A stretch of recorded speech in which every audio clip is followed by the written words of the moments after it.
Bismillah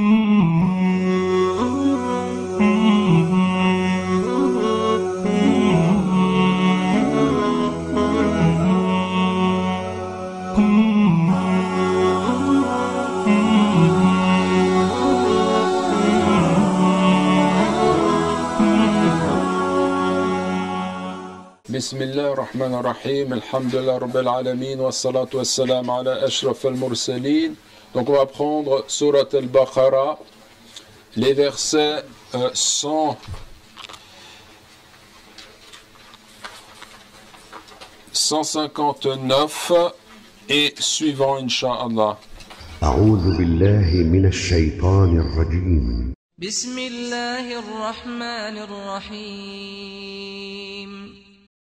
إن الذين يكتمون ما أنزلنا من البينات والهدى من بعد ما بيناه للناس في الكتاب أولئك يلعنهم الله ويلعنهم اللاعنون إلا الذين تابوا وأصلحوا وبينوا فأولئك أتوب عليهم وأنا التواب الرحيم إن الذين كفروا وماتوا وهم كفار أولئك عليهم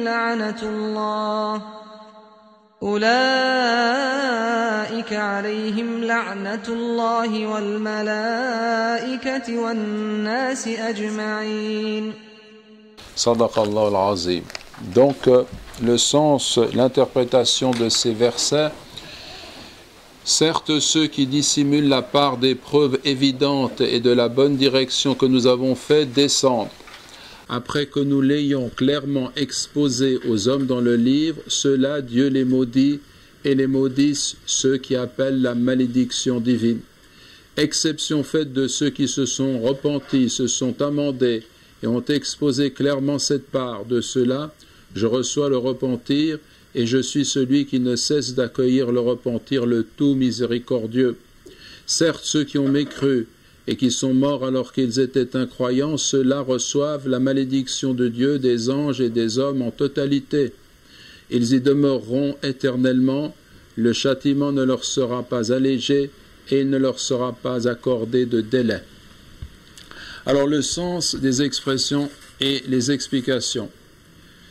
Il est question de ceux qui, parmi les savants et les docteurs juifs et chrétiens, dissimulent l'annonce clairement mentionnée dans les révélations antérieures de la venue du prophète Mohammed sallallahu alayhi wa sallam. On trouve aujourd'hui encore des versets bibliques prédisant clairement la mission du prophète Mohammed sallallahu alayhi wa sallam. Je leur susciterai du milieu de leurs frères un prophète comme toi, je mettrai mes paroles dans sa bouche et il leur dira tout ce que je lui commanderai.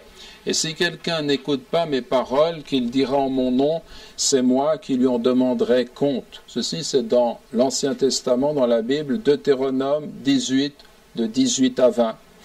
Chacun sait que les frères des enfants d'Israël sont les enfants d'Ismaël. Or l'ultime prophète est précisément de cette lignée. Il s'agit donc bien de Muhammad sallallahu alayhi wa sallam. Donc ça c'est pour l'Ancien Testament. Et dans le Nouveau Testament, Jésus a par ailleurs annoncé la venue du Paraclet. Alors je cite Jean 16, 7. « Il est avantageux que je m'en aille, car si je ne m'en vais pas, le Paraclet ne viendra pas vers vous.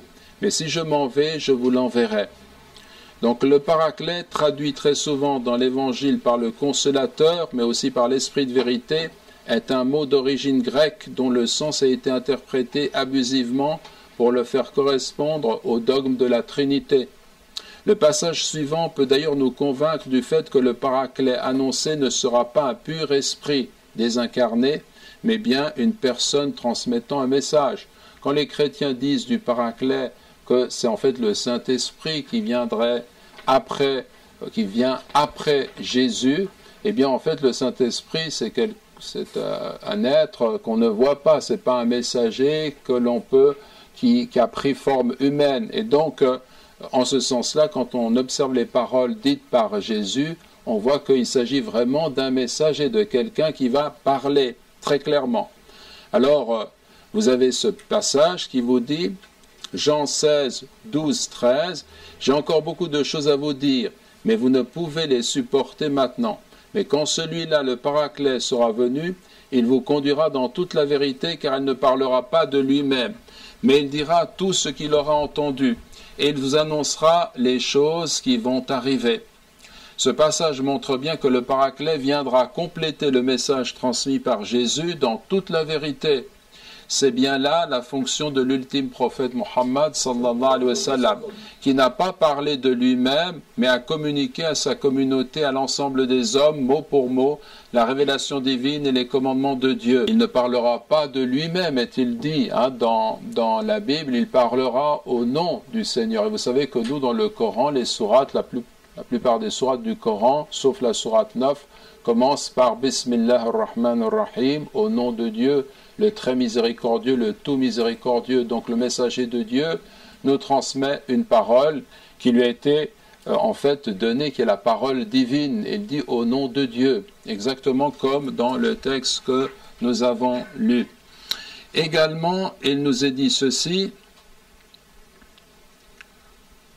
le Coran comprend cette annonce de façon plus explicite encore. Un autre passage du Coran nous dit: وَإِذْ قَالَ عِيسَى ابْنُ مَرْيَمَ يَا بَنِي إِسْرَائِيلَ إِنِّي رَسُولُ اللَّهِ إِلَيْكُمْ مُصَدِّقًا لِمَا بَيْنَ يَدَيَّ مِنَ التَّوْرَاةِ وَمُبَشِّرًا بِرَسُولٍ يَأْتِي مِنْ بَعْدِ اسْمُهُ أَحْمَدَ.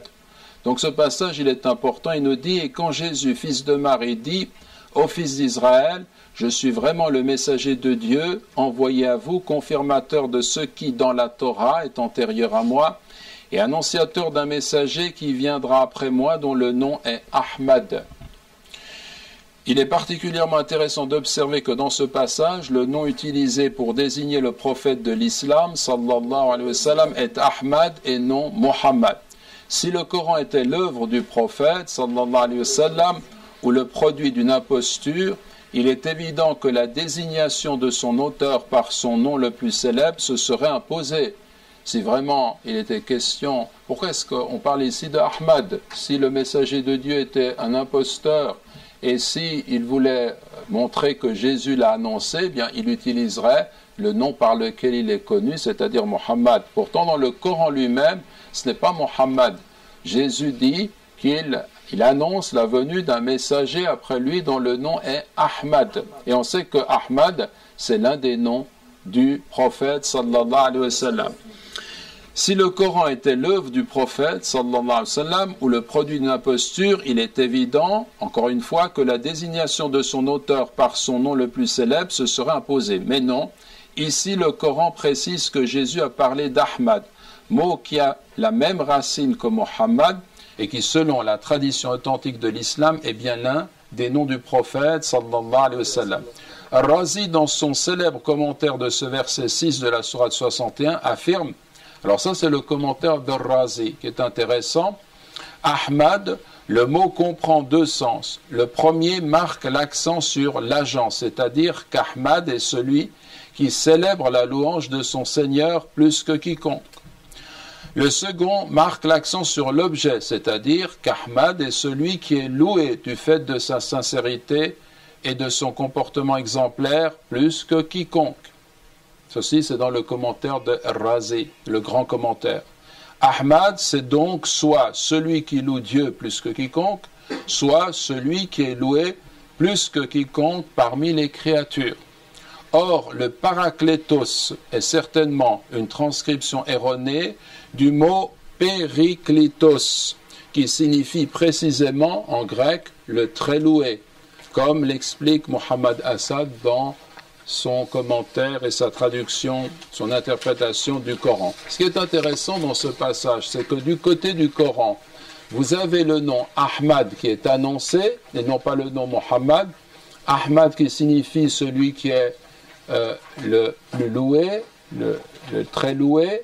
Et en fait, quand on va regarder dans le texte grec qui annonce le paraclet, à quelques lettres près, parakletos, qu'on a traduit par consolateur, ou par d'autres termes, eh bien, quand on regarde, et on regarde périklitos, le mot périklitos, eh bien, signifie très clairement le très loué, exactement le sens du mot Ahmad. Donc pour toute personne qui est honnête et qui observe cette correspondance entre les termes, il y a là beaucoup à méditer. C'est tout à fait clair et évident que cette annonce est inscrite ainsi dans ces textes et ces écritures.